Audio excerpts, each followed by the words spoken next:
how's it going, everybody? Just a really quick short video, and I wanted to see how everybody was doing. Right now we are stuck in coronavirus 2020. The state starting tomorrow, Monday, will be stay-at-home order, so most of the country already is, and I was wondering, what are you guys doing to keep busy during the coronavirus time? Watching movies? Now's a good time to spend time with family, you know, but eventually we're all going to get tired of seeing each other. We're going to start getting on each other's nerves. But my thing is what are you doing? Are you washing your cars? Which I obviously am not.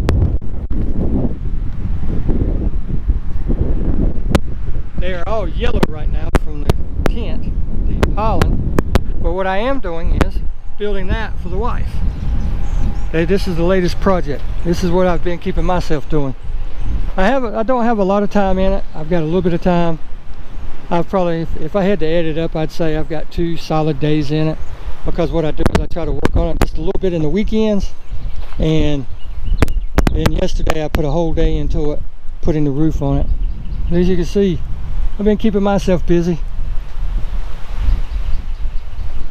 So yeah, post below what you've been doing. What have you been doing to keep yourself busy? Like I said, around here it's either cold and wet, or it's warm and windy. Well, it's windy here. It is, however, a beautiful day. Any day to be on this planet is a beautiful day. But post below, what are you guys doing to keep busy? I'm doing this, and sometime throughout the week I'm going to take care of the cars, because like I said, they are covered in pollen, which I will show you here in just a second. But I just wanted to say hi to everybody.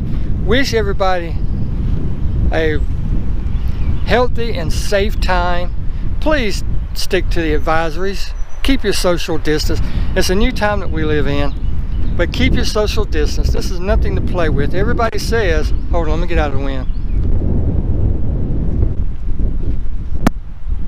Everyone is saying that this is just another flu. Well, the problem is, yes, the flu kills a lot of people, but this is so much more contagious than the flu. I mean, it can stay on items, up to hard surfaces, for up to 9 hours. So that means anybody that comes in behind a person that has it for 9 hours can catch it. It doesn't go away after the first person touches it. It stays there. And then now that person's got it, and then they take it and contribute it to everybody they know, everybody they can come in contact with. So don't take this lightly. I want to see each and every one of you out there, because right now they're predicting, just in the United States, 200,000 deaths because of this. And one death is too many. One death, when we could just heed the warnings, keep our distance, wash our hands, which we should be doing anyway, and you know, just take this opportunity to spend some time with family and loved ones and catch up on some housework. Like I said, I'm doing that, and later this weekend, this coming up weekend, all these are going to be cleaned up, because you can see the pollen is horrendous this year. Oh my goodness, you can see how yellow that car is, and it's supposed to be black. But yeah, post below, what are you guys doing? And we'll see you in the next one. Thanks so much for stopping by.